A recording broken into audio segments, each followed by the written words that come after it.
Hay que tener en cuenta siempre los diagnósticos diferenciales, porque la clínica de las bronquiectasias, la verdad que son inespecíficas, ya que un paciente con EPOC, un paciente con asma, con fibrosis quística, o sea, determinadas otras enfermedades de nivel respiratorio también pueden tener los mismos signos y síntomas. Entonces, siempre hay que tener un tema de otras posibilidades y obviamente eso se va a ir dilucidando conforme más estudios le vas pidiendo y más, digamos, resultados vas obteniendo, pues, ¿no?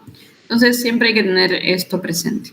Básicamente eso. Entonces, para pasar al segundo tema, absceso pulmonar, ¿ok? Este es más cortito. Bien, el absceso pulmonar se define como una infección supurada que provoca la destrucción del parénquima y puede llegar a producir una o más cavidades que tienen normalmente un diámetro de más de 2 centímetros. Habitualmente deberíamos esperar encontrar en la imagen lo que es un hallazgo de nivel hidroaéreo, ¿no? Es una especie de línea horizontal. Entonces, por ejemplo, el nivel hidroaéreo se trata de esto más o menos, ¿no? Es una cavidad, tiene una línea horizontal donde abajo tenemos pus y acá tenemos aire, ¿no? Entonces, de eso se trata. Es algo muy característico de un absceso pulmonar, la presencia de nivel hidroaéreo, ¿no? Más o menos el diámetro podría llegar a medir, debería llegar a medir más de 2 centímetros, ¿no? Y así como hay uno, debería haber otro, o más, ¿no? Bien, entonces, la formación de estos múltiples abscesos, cuando son de, digamos, como les había mencionado, varios, pero pegados uno de otro, constituyen una neumonía necrotizante, ¿no? Que es un paso previo al absceso pulmonar. Dentro de la evolución de una neumonía simple tenemos primero la neumonía, si es una neumonía que no se diagnostica a tiempo, o si es una neumonía que no se da un adecuado tratamiento.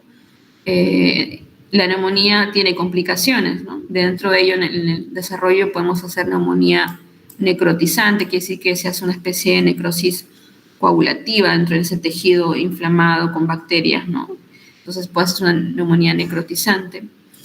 Puede haber un tema de derrame pleural, ¿no? Derrame pleural, o sea, el pulmón se llena de agüita, ¿no? O sea, una complicación, porque las bacterias del parénquima pasan al espacio pleural, porque no hay un adecuado tratamiento, ¿no? Y si ese derrame pleural incluso no se trata, no se drena, ¿no? Y sigue con un mal manejo, ese derrame se forma incluso con empiema, ¿no? El empiema, que también es una complicación, es derrame pleural, pero con pus adentro, ¿no? Ese es agua nada más, con bacterias. Entonces, también son complicaciones y además puede haber la otra complicación, que es el absceso pulmonar, ¿no? Que es lo que les había mencionado. Huecos en el pulmón que han sido destruidos por las bacterias, por las enzimas, y que en el tiempo se acumula en ese hueco del pulmón pus, y que forma esto algo característico, ¿no? Entonces, todas estas posibles enfermedades son complicaciones, ¿no? Y normalmente cuando ya tenemos hallazgo de neumonía necrotizante, y esto se ve con una tomografía, ya estamos pensando que seguramente si no hacemos algo, ese paciente va a ser un absceso pulmonar. Bien, entonces, estos desórdenes supurativos son definidos como aquellos en los cuales hay una característica producción de lo que es la pus, ¿no? Esta pus requiere un agente que ejerce una irritación, digamos, local, ¿no? A nivel del parénquima, de gran intensidad, por lo que aparece el famoso ciclo, ¿no? Los leucocitos, la liberación de enzimas, estas tienen características líticas que dañan el pulmón, destruyen el pulmón y por lo tanto se forman esas cavidades, ¿no? Muchas veces, si bien es cierto, el organismo intenta atacar este daño, ¿no? Con las células del sistema inmunológico, esta vez la resolución no es suficiente y termina por formar esas grandes cavidades, ¿no? Entonces, los abscesos pulmonares pueden formarse mediante los siguientes mecanismos. Pueden ser por diseminación broncógena. Bien, por diseminación broncógena quiere decir, por ejemplo, se ve mucho en pacientes con aspiraciones, ¿no? Donde inicialmente hacen una neumonía aspirativa y como lo que entra es flora de anaerobios, que es lo que más tenemos en la boca, todo eso ingresa a la vía aérea y se forma el ciclo que les expliqué y destruye el pulmón, ¿no? Hematógena, por ejemplo, pacientes con sepsis, por ejemplo, una infección, una celulitis, ¿no? Extensa, o en pacientes con pie diabético, que tienen lesiones necróticas, malolientes, purulentas, ¿no? Con gérmenes anaerobios o gérmenes resistentes gram negativos que se adquieren mucho en ambientes hospitalarios. Esos pacientes, si no se da un adecuado manejo, ¿no? Se da un episodio séptico y eso provoca de que la infección viaje por el torrente sanguíneo y llegue al pulmón, ¿no? Puede haber un origen, digamos, una infección primaria en otro nivel, pero que finalmente desarrolla una infección pulmonar y que puede llegar a ser un absceso pulmonar en el tiempo.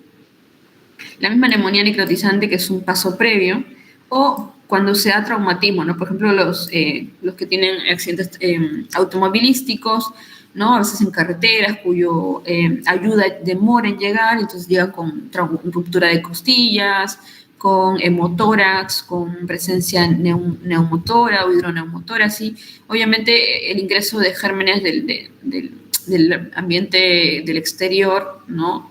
Incluso de la piel, que tenemos gérmenes normalmente, tenemos bacterias, mejor dicho, y esto puede pasar al torrente sanguíneo o directamente hacia el pulmón por la comunicación, ¿no? Bien. Procesos granulomatosos, en este caso, por ejemplo, también se puede ver abscesos pulmonares, pero de etiología de la tuberculosis, ¿no? La tuberculosis también puede producir un absceso tuberculoso en este caso. O procesos de lo que son infartos pulmonares, ¿no? Por ejemplo, pacientes con secuelas de ACV o secuelas de ACV, pero que están con, digamos, hallazgos de tromboembolismo pulmonar o tienen una trombosis de miembro inferior, ¿no? Entonces, muchas veces estos deberían estar anticoagulados, ¿no? De manera terapéutica, pero a veces no se le da el tratamiento de la anticoagulación y hacen presencia de trombos. Estos viajan por el torrente y llegan al pulmón y producen una especie de infarto pulmonar que produce una isquemia, ¿no? Esto también puede producir el infarto, finalmente forma una necrosis porque es un tejido que no oxigena y obviamente va a desarrollar una cavidad por la destrucción de enzimas y las células y todo lo que le expliqué, ¿no? Entonces, también puede ser un origen del absceso.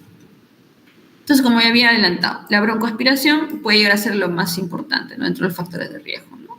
Pacientes con alteración de conciencia, alcohólicos, ¿no? Que están súper ebrios, ¿no? Y muchas veces están, pues, digamos, inconscientes y no manejan lo que son los líquidos, digamos, gástricos, incluso que se mezclan con la salivación.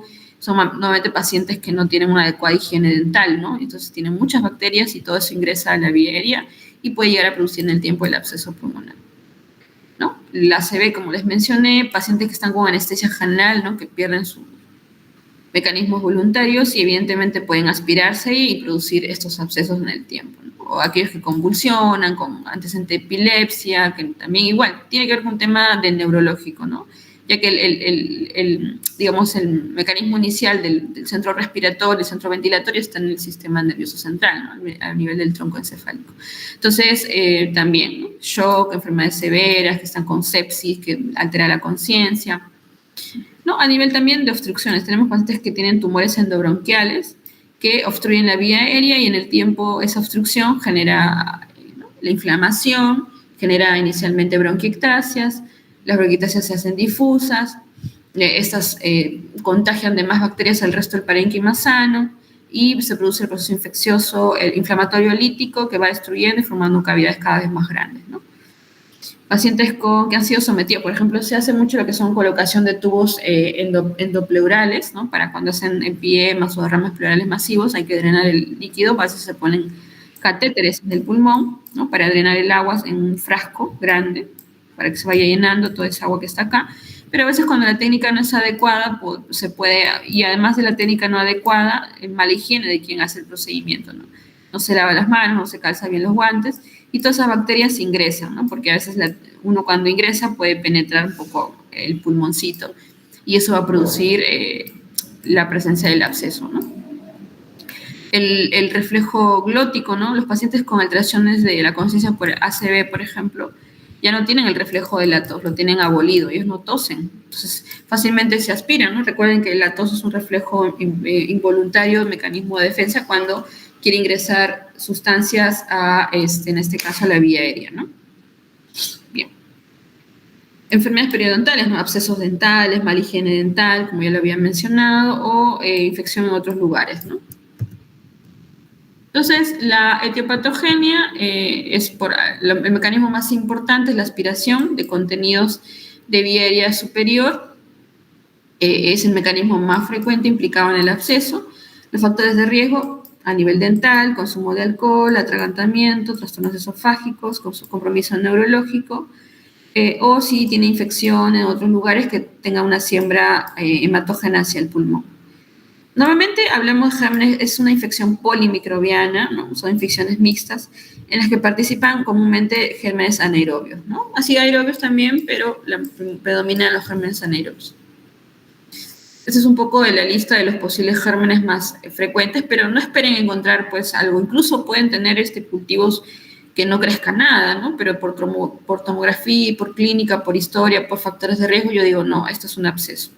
Esto, si bien es cierto, debería pedirse siempre, es decir, un cultivo de esputo, pero no siempre esperen que crezca algo, ¿no? A veces incluso menos del total que muestras que uno manda para encontrar algún germen específico en absceso, o crecen muchos polimicrobianos, o sea, te reportan un montón de bacterias, te va a salir reporte estafilo, te sale Klebsiella, te sale Pseudomonas. Entonces, ¿a cuál de las bacterias le doy tratamiento? Pues ya debería haberle empezado algún tratamiento empírico, ¿no? Y no esperar mi cultivo, o si me sale un reporte muy variado, o si incluso a veces no me sale, ¿no? Son falsos negativos. Entonces, no deberían confiarse en un cultivo, ¿no? Solamente porque no tenemos resultados precisos, sino también porque demora, ¿no? En el hospital, por ejemplo, el cultivo se puede reportar hasta por ahí una semana, entonces hay que darle un tratamiento empírico muchas veces. Clínicamente, fiebre, por ejemplo, es algo muy característico, es una fiebre persistente, ¿no? Fiebre todos los días, fiebre, ¿no? Evidentemente también lo demás es algo bastante inespecífico, el olor torácico, pleurítico, inicio súbito, malestar general, esputo purulento. Bueno, algo sí que es mucho más propio del absceso es el olor fétido, lo que no siempre en una neumonía tenemos, por ejemplo. En cambio, un absceso siempre se va a presentar. Sangrado puede tener, como que no, tampoco es patognomónico. Y a nivel del examen físico debería haber una disminución del murmullo vesicular, poder crépitos, a la percusión de haber matidez, ¿no? En la zona afectada donde está el absceso. Y es frecuente también encontrar soplo anfórico o pleurítico, ¿no? Si es que hay un compromiso a nivel pleurítico. Bien, por ejemplo, si logran distinguir acá, ven como una zona circular, ¿no? Ovoidea, y además cómo se puede distinguir el nivel hidroaéreo, ¿no? ¿Ven? Una zona más radiopaca, una zona más radiolúcida, el aire y la pus. Esto está ubicado a nivel de la zona del lóbulo superior derecho. Aquí otro más característico, ¿no? Que tiene un tamaño mucho más comprometido, ¿no? Este está en el pulmón derecho y más o menos tiene esta forma. Ven cómo tiene un nivel hidroaéreo característico. Incluso toda esta que es la pared de la zona donde está el aire, seguramente aquí es un montón de bacterias, enzimas, ¿no? Sí, es exudado con polimorfos nucleares, ¿no? Los linfocitos, los neutrófilos, todo está acá metido. Y esto evidentemente es pus, pues, ¿no? Entonces es característico. ¿Qué hace? Normalmente estos pacientes que hacen, como es tanta la cantidad de pus, por mecanismo de defensa drena el espacio de la pleura y aparte de tener un absceso tienen derrame pleural, por ejemplo, ¿no? Y a veces todo está todo obturado. ¿Ven cómo está obturado todo el ángulo costodiafragmático del lado derecho? Está todo obturado, incluso cómo se desvía parcialmente el corazón, ¿no? No podemos delimitar la silueta del lado derecho, por ejemplo, no se ve. Seguramente está todo ocupado de pus. Y no me sorprendería que este paciente haga hasta una pericarditis porque también hay pus en el espacio pericárdico, ¿no? Por continuidad. O sea, ya es un paciente seguramente muy comprometido clínicamente, ¿no? Bien, acá, a ver, ¿dónde podemos encontrar? Por ejemplo, podemos encontrar un poco de nivel hidroaéreo aquí, ¿no? Ven acá, ¿no? Acá puede haber un poco de nivel hidroaéreo. Acá, por ejemplo, no es una ventana muy característica, deberíamos tener la ventana mediastinal, pero acá hay líquido pleural, por ejemplo, ¿no? Acá también hay líquido pleural. Es un líquido pleural que tiene incluso ya una forma irregular. Esto se ve normalmente cuando el pulmón que está adyacente al agua se comienza a fibrosar, y se conoce como el famoso pulmón atrapado, ¿no? Pulmón atrapado. Es aparentemente por un proceso infeccioso, ¿no? ¿Cómo puedo sospechar? Porque aparentemente hay una lesión con un nivel hidroaéreo aquí, seguramente es un absceso. Y seguramente lo que hay aquí es pus, seguramente, ¿no? Bien, entonces, otra imagen, bueno. Entonces, clínicamente realmente el cuadro es variado, no es algo patognomónico. Por ahí podemos pensar más cuando hay fiebre persistente, olor fétido en la pus, esputo purulento, olor fétido, ¿no? Pero tampoco es que sea patognomónico. Entonces, normalmente debería pensar que ese paciente previo a tener una neumonía ya hace, digamos, varias semanas y que no ha sido bien tratada, bien diagnosticada, bien manejada y que se complicó, pues, ¿no? El absceso pulmonar es una complicación en el tiempo de la neumonía. Entonces habla de semanas de afectación, ¿no? Malestar general, astenia, ¿no? Baja apetito, etc. Entonces, factores de riesgo, clínico, imágenes, radiológico, tomográfico, ¿bien? Entonces, evidentemente, buscar el nivel hidroaéreo, que es lo más característico, ¿sí? Y también lo que son lo que es el cultivo, si tienes la oportunidad de hacerlo en cultivo, ¿no? Recordar que en los cultivos convencionales que existen en los hospitales no tenemos, digamos, reactivos, si quieren pregúntenle al biólogo Washington, para lo que es la presencia de anaerobios, o sea, no crecen anaerobios en los cultivos convencionales, por lo tanto va a ser difícil encontrar estos gérmenes. Básicamente tenemos que basarnos en la historia, en los factores de riesgo, ¿no? Y lo que les he explicado. Pero pues obviamente hay que pedírselo de todas maneras si tenemos la herramienta para poder orientar, optimizar mi tratamiento antibiótico dirigido. Sin embargo, recuerden que tampoco es necesario esperar un reporte, ya puedo empezar empíricamente teniendo en cuenta los factores de riesgo, ¿no? Entonces, también, ¿qué otra herramienta contamos? La broncofibroscopía, ¿no? El ingreso por la vía endobronquial, en las cuales me permite hacer definitivamente un cepillado y un cultivo y que me da un reporte mucho más específico de una zona en particular, ¿no? Cerca del absceso, por ejemplo, ¿no? Si no ha crecido nada y lo que le estoy dando, por ejemplo, no lo mejora, sigue mal clínicamente, empeorando, necesito hacer un cultivo, ¿no? Porque necesito saber qué germen le está produciendo eso. Tal vez no sea una bacteria, ¿no? Y como siempre le estuve pidiendo cultivo de bacterias, no me creció nada. Puede ser un hongo, puede ser la tuberculosis, que también hace abscesos tuberculosos. Entonces, necesariamente necesito optimizar y si cuento con este estudio de broncofibroscopía, puedo ingresar y tomar una muestra dirigida en esa zona afectada, guiándome con la tomografía y esperar por ahí que hay un reporte donde incluso me hable ya de las unidades formadoras de colonia, con lo que es el reporte antibiograma y todo eso, ¿no? Entonces es súper importante también tener esta herramienta. Puedes pedir hemocultivos, vaciloscopía para descarte de tuberculosis, siempre hay que pedirlo, sobre todo la vaciloscopía, porque hay que tenerlo en cuenta en nuestro diagnóstico diferencial, ¿no? Sobre todo en esta región, en Pucallpa hay mucha tuberculosis. El hemocultivo es relativo. Obviamente, si el origen ha sido otro foco, por ejemplo, una infección dérmica, una infección a nivel intestinal, qué sé yo, otro origen, y sospecho que la vía fue hematógena y me va a ayudar un hemocultivo, pues se lo podría pedir. Pero tampoco me debo confiar, no solamente porque esto demora, sino porque a veces me salen falsos negativos, ¿no? Bien, eso es característico. Ven en la tomografía cómo se ve el nivel hidroaéreo característico, ¿no? Muchas veces, como les digo, porque están continuos a la pleura, esta pus que pasa al costado y se forma el empiema, ¿no? El empiema que es pus en el espacio pleural, ¿no? Entonces, dentro de las complicaciones, de hecho, o sea, ¿cómo un absceso puede complicarse más? Sí, puede complicarse más. Hacer un shock séptico, ¿no? Que no responda al tratamiento, que pase a la UCI con intubación, ventilación mecánica, tubotraqueostomía, puede complicarse, ¿no? Tiene que ver ya con su diseminación ya hematógena, ¿no? Si el primario foco infeccioso que desarrolló el absceso fue primario pulmonar, evidentemente en el tiempo ha sumado un mal manejo o un diagnóstico tardío, pues va a hacer una sepsis, un shock séptico, ¿no?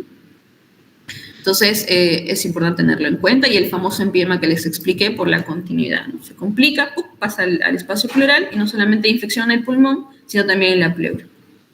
Entonces, el diagnóstico con una tomografía y buscar este nivel hidroaéreo, ¿no? El tratamiento, podemos ayudarnos con la fisioterapia respiratoria también mediante técnicas de masajes, unos golpes en la zona posterior, en la zona dorsal, para poder estimular que el paciente tosa y bote la pus, ¿no? Son pacientes que tienen mucha broncorrea, todo el tiempo están botando pus, bastante flemosidad, ¿no? En lo que es en los frascos que uno le deja, ves que en un día puede llegar a llenar hasta medio litro de pus de esputo, ¿no? Entonces, es importante también manejar esto, porque obviamente Ya cuando el paciente está drenando es porque ese absceso, ¿no? En este caso, este absceso, por ejemplo, se comunica con un bronquio y lo que va a hacer un mecanismo del organismo a drenar es que esa pus que está acá se vaya eliminando por la vía aérea y esto pasa a la tráquea y por ende lo botamos, ¿no? Cuando escupimos. Entonces, uno debería esperar esto, ¿no? Una broncorrea purulenta maloliente. El antibiótico, el tratamiento realmente es un tratamiento largo, es un tratamiento de varias semanas, 6 semanas, incluso algunas referencias te hablan si que las lesiones son extensas, puede durar hasta 6 meses, algunos dicen, ¿no? Y esto va a depender del criterio clínico. El tratamiento tiene que ser pensando en que es una infección polimicrobiana, pensar siempre en los gérmenes resistentes como el MRSA, si es necesario optar por vancomicina o linezolid, si es pseudomonas, preferir darle una doble cobertura antibiótica, antipseudomonas. Hay que recordar cuáles son los diferentes tipos de antibióticos antipseudomónicos, que son 7 familias, ¿no? 7 familias. Y bueno, dentro de ellos algunos recomiendan, nuevamente lo que tenemos a la mano es este, ¿no? El famoso pipetazo, por ejemplo. Quirúrgico. ¿Podría ser? Sí, podría ser tratamiento quirúrgico. Muchos, si el paciente es tributario por la edad, por qué sé yo, la condición, sabemos que quitarle todo este pedazo de pulmón afectado no lo va a limitar luego durante el desarrollo de su vida posterior, ¿no? Y normalmente es una opción más en pacientes jóvenes, ¿no? Pacientes menores de 45 años que pueda, si el cuadro la amerita y es tributario, se le puede optar por un manejo quirúrgico. En pacientes cuyas lesiones son más extensas, ya tienen mayor edad, evidentemente ya es algo más riesgoso, ¿no? Hay mayor riesgo de morbo y mortalidad. Muchos fallecen intentando hacer especies de lobectomía, bilobectomía o neumonectomía, ¿no? Entonces, no es una opción en primera instancia, se irá valorando en el camino, evidentemente. Bien, esta fue la última presentación del segundo tema. ¿Tienen preguntas, dudas hasta ahí?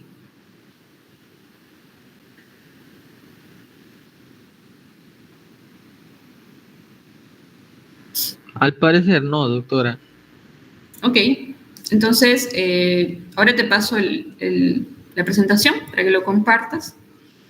Y nada, estaríamos quedando, quería consultarte, ¿verdad?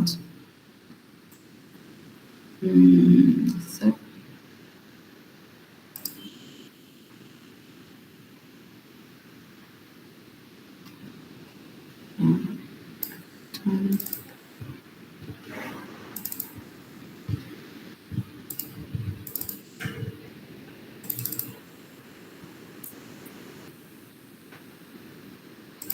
Bueno, no sé si están viendo mi pantalla todavía, sí, ¿verdad? Sí, doctora. Ya, sí, doctor. Entonces, como ven, tengo un horario súper apretado, ya que solo vengo 15 días y tengo que cubrir 3 cursos. No sé con qué grupo bromeé que ni hora de almuerzo tengo, pero bien, entonces estaba viendo para poder hacer otras 2 teorías más, lo que es el día martes 19, no sé si ustedes pueden venir al seguro al mediodía, si cuentan con tiempo y si se les hace cómodo este horario, hacerlo ese día, o por ahí hacerlo, bueno, virtual más tarde, ¿no? Pero eso de las 7, que ya estoy en mi cuarto, ¿no? Acá en Pucal. Depende de ustedes. Y también otra fecha que estaba planteando es hacerlo el viernes 22 a las 6 de la tarde, ¿no? Presencial en el seguro, ¿no? En el auditorio. No sé cómo van con estos 2 días, en estos horarios. Y además, como había conversado con Emanuel, agarrar el domingo 24, también hacer 2 teorías virtuales. Él le había consultado qué horario podría ser cómodo. Y me planteó, por ejemplo, el horario de 3 y 4 de la tarde, ¿no? Como que de 3 a 4 y media, 3 a 5, hacer 2 teorías más, ¿no?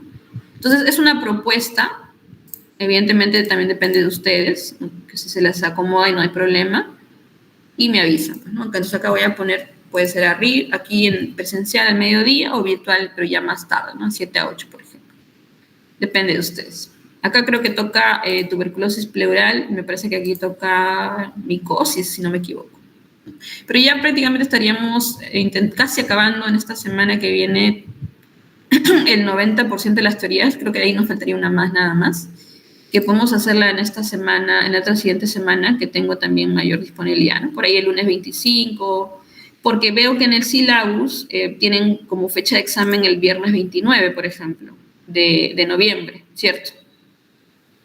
Sí, Entonces, sí, no sé si doctora. eso se respeta, se modifica, no sé cómo hacen normalmente con los otros capítulos, ¿no? Porque podemos hacerlo el viernes 29, obviamente va a ser en la noche, porque yo me desocupo en la noche, o puede ser en la tarde también, ¿no? De 11 a 1, no sé cuánto dure un examen normalmente, o el día sábado también, que tengo espacio más o menos a partir de las 11, por ahí, 12, ¿no? El día sábado estaría bien. Depende de ustedes. Ujú. Estas son mis Doctora, propuestas. Yo me estoy basando esta fecha porque está en el sílabus así, pero obviamente es algo para, de mi parte, yo tengo flexibilidad, así que podríamos hacerlo el sábado también, no hay problema, ¿no? Pero a ver, vean ustedes cómo se les acomoda. Me interesa que me confirmen esta teoría del martes y la del viernes 22, ¿no? Además de lo que es el examen, sobre todo, que puede ser aquí o puede ser aquí, ¿no? El martes, el sábado en la mediodía, por ahí. Ya, entonces vean eso y conversenlo y me avisan, pues. ya, doctora, entonces la próxima ¿Sí? clase sería el día No te martes. escucho muy bien, hermano, escucha bien bajito. ¿Puedes hablar un poco más fuerte? Ahí se escucha, doctora. Sí, ahí te escucho muy bien. Dime. Entonces, la siguiente teoría sería el día martes Claro, pero y puede el ser viernes. presencial o virtual, depende de ustedes. Ya, doctora, martes y viernes y después el domingo. Dos teorías más. Sí, martes, el viernes y 2 teorías más el domingo virtuales. Eso sí, la del domingo serían virtuales. Ya, no hay problema. Ahorita les voy a mandar una encuesta para que Ya, respondan. ok. Sí, yo te lo había escrito también en tu WhatsApp, así que ahí lo tienes. Sí, doctora, muchas gracias. Y la fecha del examen también, confírmeme qué día quieren. Si el mismo viernes 29 Están o el sábado escribiendo los 30. chicos que preferible si fuera el sábado, doctora. Como el viernes también tenemos clases, rotaciones y todo eso. No tengo problema, sería en todo caso el sábado 30 al mediodía, ¿ya? En el auditorio del seguro. No sería en la universidad, doctora. No sé cómo lo hacen normalmente. Todos los exámenes solemos dar en la universidad. Ah, ya, ¿así están dando todos los cursos? Sí, doctora. Ya, en todo caso déjame ver, lo que pasa es que como ves que mi horario está... Pero déjame ver en todo caso cómo estoy, porque si es en la universidad yo tendría que ir, pero sería ya después como a la 1. No hay problema, doctora.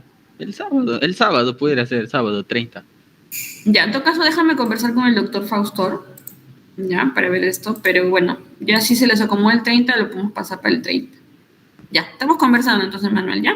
Ya, doctora, muchas gracias, doctora. Ya, chao, cuídense, hasta luego. Ay, me pasas la lista, Manuel, por favor, de la anterior y de esta. Ya, ahí le paso, doctora.